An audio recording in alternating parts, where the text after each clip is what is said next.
Hello everyone, good day to all of you. I wanted to give a overview today to talk about what is HKey and furthermore what it is not. I'm hoping to kind of dispel a few of the common misconceptions I've seen regarding HKey, specifically kind of relating to KeyMod. This is not compatible with it, which I'm going to get into in a moment, but I wanted to start with why does HKey exist? So I see a lot of people do talk about this and compare it to MLOC a lot, especially nowadays. Common question that goes around is why did HKey build this proprietary system right here that's not compatible with anything else?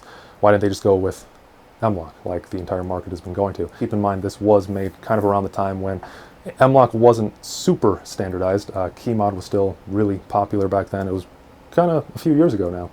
But as I was saying, HKey, the reason from what I've read that it was created was at the request of the Bundeswehr, because they wanted something lighter than a quad rail, of course, but they couldn't go with MLOC at the time due to licensing restrictions, especially because, keep in mind, they are not the US. There's some ITAR and all that goes into it. So they designed their own that doesn't have those stipulations. I did want to show now, of course, talk about, as I said, that most common misconception I see comparing this to KeyMod. To illustrate this, you can see I have a KeyMod section right here. Obviously, as I said, this is not compatible. If you look at these lugs, they're actually fairly similarly spaced on KeyMod, but they are not going to fit. These are way larger. And if I actually take out a handguard here, you can really see that right there. So this is an older Samson handguard. KeyMod, of course, you can see how much larger those slots are. Another difference as well, it's not like you could just grind these down on a KeyMod section and get it to work. If you actually look at the lugs themselves, they are very different. If that'll focus there. KeyMod itself, you can see, almost has a sort of backwards, or at least in the orientation I'm in right now, kind of a backwards shoe-looking shape to its lug right there. And if you compare that to a HKey section, which I have right here, this is actually a clone version from Black Ops Defense, though I will say that it's almost a perfect replica of the actual HKey ones, just save for the color being slightly more gold probably than it should be. But just look at those lugs there, you can see very, very different, even more so than just the size of them. The HKey connection points right here are just a circular lug. Furthermore, one thing I've noticed on the HKey handguards is the section that actually has these HKey slots on it is a very nice constant curve. It's actually pretty comfortable, I will say, despite a lot of the shortcomings of HKey being its own proprietary system. These are a very nice, comfortable handguard. I do like the feel of these. KeyMod, it tends to be flatter, of course, if you're familiar with MLOC, which I assume most people are, as that's kind of become the standard nowadays. Very, just much a flat. And this one is pretty well radiused, as you can see, but even then, it's more flat, and you can really see the difference there if you look at the backs of these rail sections here. So that would also be a good point for me to talk about what type of accessories are available for HKey. So what you have are really only two accessories. You have rail sections, just like this one, and you have QD sling adapters, and that is pretty much it. And to make matters a little bit more complicated though, what I'm going to put up here is a photo of the HKey USA MRS handguard. That uses what is called HKey. But if you also notice, that definitely does not look anything like what I have here.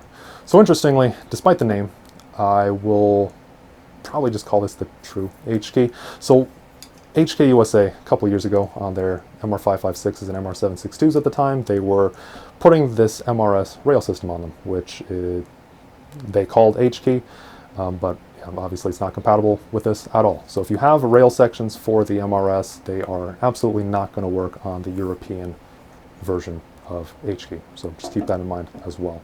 And you can see many other differences with the US model of HKey as well. They're going the other direction. They're larger, similar to KeyMod, but again, not perfectly compatible with that either.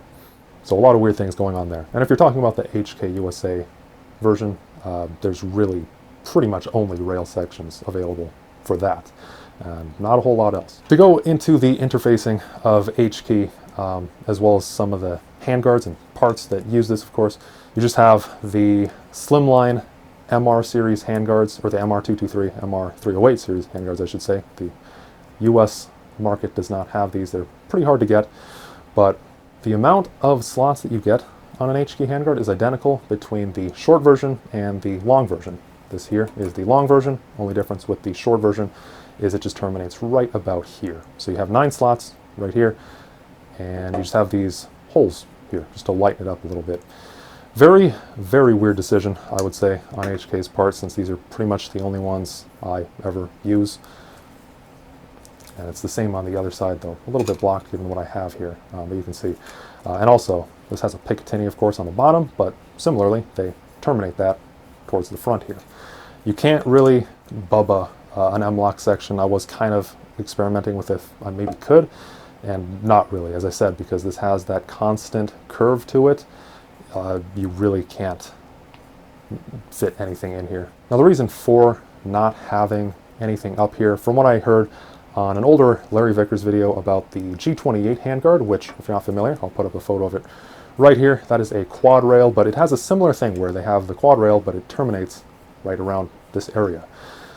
Allegedly, that is because in HK's testing, they found that pretty much nothing would hold 0 up here, and it would lighten it up for sure as well.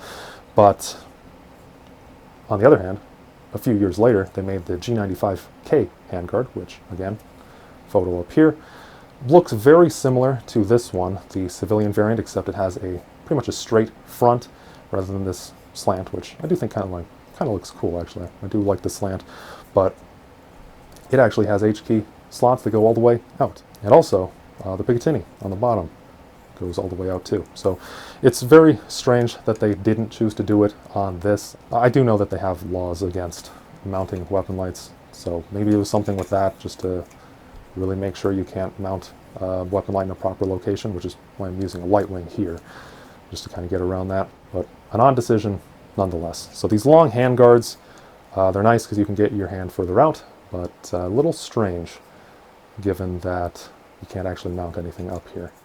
As for how HKey accessories actually install, though, it is a very similar process to KeyMod. So you just take your rail section, for example, right here, just take those lugs, line them up with the larger parts of the key-looking holes right here, and they just pop in there. And you just slide it forward and you torque it. Now, these use a T25 Torx head, as do these clone Black Ops Defense ones, which is nice. Interestingly, these actually have a very, very high torque rating, 5 Newton meters right there, which is equivalent to 44.25 inch-pounds, if I'm remembering correctly. Very, very high, of course. I'm mostly familiar with M-lock, which is a 35 inch-pound, so it's pretty significant.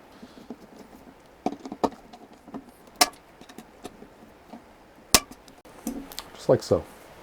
As far as these Black Ops Defense sections, as I said earlier, these do seem to be a really, really good clone of the real ones. One other thing I did notice is the Picatinny itself feels like it's maybe less finished. At the edges are quite a bit sharper, so maybe could have done with a bit more edge work. But if you are looking at these for whatever reason, then just kind of a quick, super quick review of those. You can see there's a little bit of a gap here somewhat that you can see just because these are, they just have 3 flats to them, 2 on the top and bottom, and then just 1 there in the center. So it's not perfectly following this curvature, which does appear to be the same way on the actual HK sections as well. So if you ever do see someone talking about the G95 and they're mentioning that it uses KeyMod, hopefully this was informative, as now you know that it does not. It uses HKey. I do see that actually quite a bit even today. So hopefully this clears something up for someone out there. I did also want to address, however, that HK actually did create a KeyMod handguard. So I'm going to overlay some footage here. I found this several months ago, posted on a HK forum. This is footage from a Luxembourg news station. And if you look at those handguards that they're showing up there, they look pretty similar to the ones that I was mentioning earlier, for example, the G95K one and all of that. For example, the one on that 417 that they have. But you'll see that the signs there are a lot flatter. And from what I can tell, that is actually a KeyMod handguard. So I've never seen those ones available anywhere. I imagine that was probably just done for a contract they had with Luxembourg. Interesting, nonetheless. If anyone has more information on that, I would love to hear it, because I'm kind of curious how those came about. But just a little peculiarity, keep in mind that if you see something HK and it happens to have KeyMod on it, don't necessarily disregard it as being completely just out of left field. There is a potential that it is actually real. So interesting stuff there. So thank you all for watching this video on HKey. I hope that this was informative and enjoyable. Hopefully you learned something today. If you have any other questions, or if there's anything else that I missed that you would want to add, feel free to leave that in the comments below. And certainly if I did miss anything, I would love to hear that, because always looking to learn more and don't want to have something long out there. Always appreciate the comments, always do read them. Don't always have time to respond to all of them, unfortunately, anymore, but they are appreciated regardless. Take care. Hope to see you all in the next one.